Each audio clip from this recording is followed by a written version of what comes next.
Saudara, ancaman kembali membayangi eksistensi Komisi Pemberantasan Korupsi. Draft revisi Undang-Undang KPK yang disusun oleh DPR menyebut KPK bakal bubar setelah 12 tahun sejak revisi Undang-Undang KPK ini disahkan. Tidak hanya itu, revisi Undang-Undang KPK juga akan memangkas kewenangan lembaga anti korupsi ini. Di DPR, draft revisi Undang-Undang KPK sudah dibagikan kepada anggota Badan Legislasi DPR. Revisi Undang-Undang KPK sebenarnya masuk program legislasi nasional tahun 2016 dan menjadi inisiatif dari pemerintah. Tapi kini diusulkan dipercepat dan masuk dalam program legislasi 2015 serta menjadi inisiatif DPR. Dalam rancangan undang-undang ini ada sejumlah, maksud kami revisi undang-undang ini ada sejumlah pasal yang akan memangkas wewenang KPK dalam memberantas korupsi. Pasal 4 menyebut KPK dibentuk dengan tujuan meningkatkan daya guna pencegahan korupsi. Di pasal 5 disebutkan KPK dibentuk untuk masa waktu 12 tahun sejak revisi undang-undang disahkan. Kemudian di pasal 13 ada 2 poin penting, yaitu KPK hanya menyelidik dan menyidik korupsi dengan kerugian negara minimal 50 miliar rupiah. Korupsi di bawah 50 miliar rupiah diserahkan ke polisi dan jaksa. Soal penyadapan pun akan diubah. Pasal 14 menyebut penyadapan dilakukan setelah ada bukti permulaan dan izin dari pengadilan negeri. Di pasal 53 revisi Undang-Undang KPK terdapat aturan bahwa penuntut adalah jaksa di bawah Kejaksaan Agung. Ini artinya KPK tidak akan punya lagi wewenang penuntutan.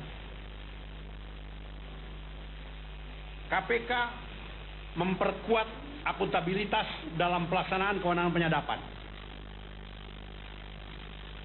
Berdasarkan putusan Mahkamah Konstitusi dalam perkara 006/PUU strip 1/2003, Mahkamah Konstitusi menyatakan bahwa kewenangan penyadapan KPK tidak melanggar konstitusi, sehingga perlu dipertahankan.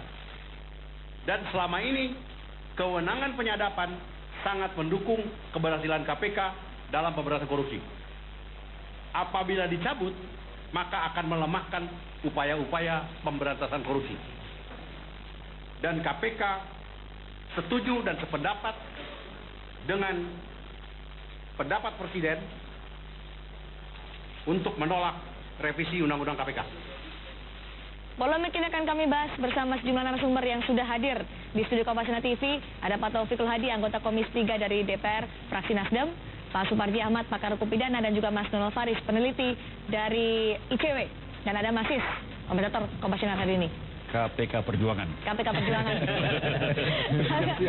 Udah siap-siap dong artinya. Jangan Mas, kalau ini banyak orang masih banyak menimbulkan polemik soalnya. Kalau dari Pak Taufik Anda menandatangani juga draft revisi Undang-Undang KPK. Banyak pertanyaan, inisiatif ini akhirnya tunjuk-tunjukkan dari pemerintah sebelumnya, sekarang dari DPR. Sebenarnya muncul revisi Undang-Undang KPK, inisiatif siapa? Saya ini menjawab atas nama saya saja ya. Oke.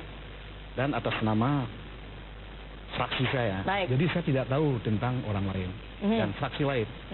Itu pertama dulu ya. Tapi ketika muncul itu Anda tidak tahu juga muncul dari mana, siapa yang mengusulkan, yang berinisiatif? Bukan persoalan sudah muncul, tetapi motifnya kan saya tidak tahu. Karena itu saya jelaskan bahwa posisi saya dulu, karena saya tidak memiliki pretensi untuk menjelaskan posisi orang lain. Posisi saya dan fraksi saya. Saya ini adalah melakukan ini bukan instruksi fraksi. Bukan instruksi fraksi. Saya inisiatif saya sendiri yang dijamin oleh MD3. Ya. Itu yang pertama. Yang kedua, fraksi Nasdem tidak bersikap sama sekali. Tetapi yang jelas pasti fraksi Nasdem itu adalah bersama dengan pemerintah. Kalau pemerintah setuju dibahas revisi ini, maka akan kita lanjutkan. Presiden sudah menolak tapi Pak. Siapa? Siapa yang mengatakan menolak? Presiden Jokowi mengatakan pada Juni kemarin menolak untuk membahas revisi Undang-Undang KPK. Yang itu adalah dikutip oleh pembantunya. Tetapi harus ingat, pembantunya ini adalah menteri. Salah satu menteri mengatakan ini harus diperkuat. Tetapi Menko Polhukam mengatakan setuju revisi ini. Kan beda ya kan? Nah, tapi saya tidak memiliki sebuah keinginan untuk mempersoalkan. Dari mulut presiden belum pernah ada nih ya? Belum ada. Yang dulu, yang dulu. Bulan Juni, bulan Juni 2015. Nah itu harusnya belum ada. Sekarang ini hari ini, ya. Coba posisinya begini. Yang kedua, kalau yang disebutkan masalah 12 tahun, masalah pelemahan dan sebagainya, saya tidak tahu menau. Tidak tahu menau. Karena draft itu tidak beredar, karena belum ada panjat, belum ada apapun. Kalau ada itu saya tidak tahu, itu wartawan yang lebih tahu. Tapi Anda menandatangani draft itu? Itu kan normal saja. Itu draft normatif saja, bahwa setuju Anda revisi undang-undang, setuju. Tetapi kalau draft itu sampai detail seperti itu, tidak beredar. Itu beredar itu setelah berapa hari kemudian. Dan saya khawatir itu adalah penyeludupan terhadap hal tersebut. Jadi, jadi gini, Anda tanda tangan, belum ada perubahan pasal, baru rencana revisi aja. Begitu dalam 3 lembar kertas. Oke. Ingat ya? Ada penyelundupan kalau tadi kata Pak Taufik. Ini Anda melihatnya seperti apa, Mas Donald? Sekarang sudah tahu isi draftnya. Saya juga ingin tahu bagaimana sikap Pak Taufik setelah tahu isi draft. Nah, kalau di awal tidak tahu isi draft, sekarang sudah membaca, sudah tahu, sudah terjadi polemik. Yang paling kita ingin tahu apakah tarik tanda tangan atau betul tanda tangan. Itu penting dulu kita state dari awal. Pak Taufik.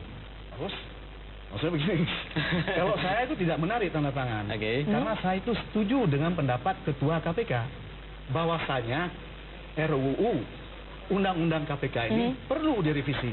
Ketua pimpinan KPK yang mengatakan di dalam sebuah pertemuan dengan Komisi 3. RPD itu? RPD. Setelah draft itu muncul, Anda baca juga, Anda melihat. Ini kita bicara itu dulu. Anda tanya itu, saya setuju. Kenapa? Pimpinan KPK mengatakan perlu ada perubahan terhadap Undang-Undang KPK. Undang-Undang KPK. Saya menyambut dia itu adalah menyetujui. Kapan itu terjadi tuh? Ya. RDP itu kapan terjadi? Sudah 4 bulan yang lalu. 4 bulan yang lalu. Setelah Anda membaca draft yang sekarang sudah beredar ini, pertanyaan dari Mas Donald, Anda tetap menyetujui? Saya menyetujui, tetapi bukan poin itu.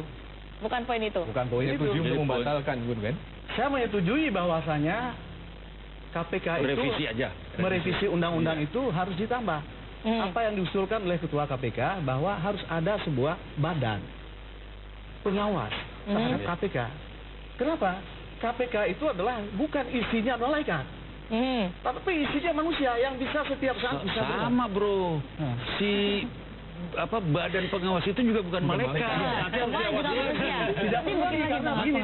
Tidak boleh berlapis. Tidak perlu berlapis, karena seperti KPU ada badan, ada misalnya etik atau badan pengawas. Nah, saya setara itu saja. Kalau tidak nanti berbahaya. Kenapa berbahaya? KPK ini, dia ini adalah memiliki memiliki kekuatan yang luar biasa. Dia tidak ada SP3. Itu kan sangat berbahaya kalau misalnya diisi oleh orang-orang tertentu yang tidak ada komitmen. Sampai situ dulu. Berbahaya kalau tidak ada SP3, Mas Donald. Pertama, saya mau lihat dari sisi saya agak kurang sependapat dengan Pak Taufik bahwa pimpinan KPK secara resmi, tadi kita sudah tonton bahwa beliau tidak setuju dengan revisi Undang-Undang KPK dan sikap itu sama dengan sikap Presiden. Jadi tentu itu tidak lagi bisa menjadi basis argumentasi untuk mau merevisi Undang-Undang KPK. Apalagi Pak Taufik sudah memberikan pengantar tadi, ini adalah sikap pribadi. Bukan dari sikap fraksi, bukan sikap orang lain, bukan juga sikap pimpinan KPK. Jadi itu satu hal yang kita pegang dulu terlebih dari Undang-Undang KPK.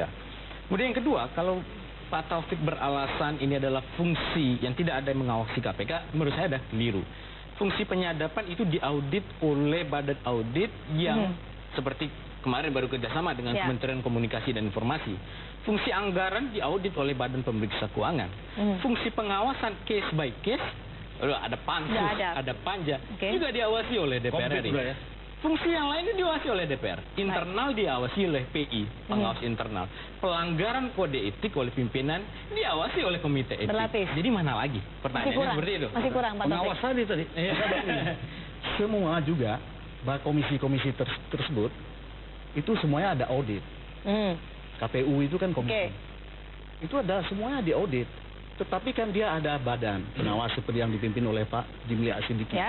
Seperti itu. Artinya semua pengawasan yang dilakukan ini sudah masih kurang. Saya khawatir kalau KPK dikasih badan pengawas, KPK nanti untuk DPR dikasih badan pengawas, DPR juga bahaya.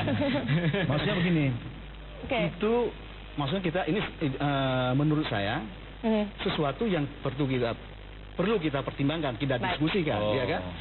Saya tidak lebih daripada itu. Baik. Jadi jangan kemudian berpikir bahwasanya saya melakukan pelemahan dan sebagainya. Pak Taufik, ada 18 poin revisi Undang-Undang KPK, mana yang menurut Anda ketika Anda menandatangani itu tidak ada, diselundupkan? Ini Anda juga harus mendapatkan izin ketua, juga untuk mendapatkan penyadapan. Salah satu syarat pemimpin KPK minimal 50 tahun dan maksimal 65 tahun. Mana dari poin-poin ini yang menurut Anda tadi sebutkan adalah diselundupkan? Anda tidak tahu? Kalau ini semuanya tidak ada. Tidak ada. Ini adalah, ya kan? Ini adalah draft dengan stempel. Itu adalah pemerintah. Ini draft yang diajukan pemerintah? Pemerintah. Ke presiden, ada ke presiden. Iya. Oke. Ini presiden. Tahun berapa? Presiden. yang dulu. Sekarang masih ini, yang sekarang ini yang saya lihat yang kemarin diperlihatkan tadi, ini masih ini. Oke. Anda artinya menyetujui itu? Anda juga siapa yang mengatakan menyetujui? Anda menandatangani tidak setuju? Kan harus mengatakan pada poinnya apa gitu. Ya. Oke. Jangan terlalu menyerang saya. Jadi Pak Taufik, saya melihat semakin banyak keanehan. Ini sepertinya ada orang yang mau bermain dan ada penumpang gelap di dalam revisi Undang-Undang KPK. Siapa penumpang gelapnya akan kami bahas dalam Kompasiana TV saja, tetap bersama kami.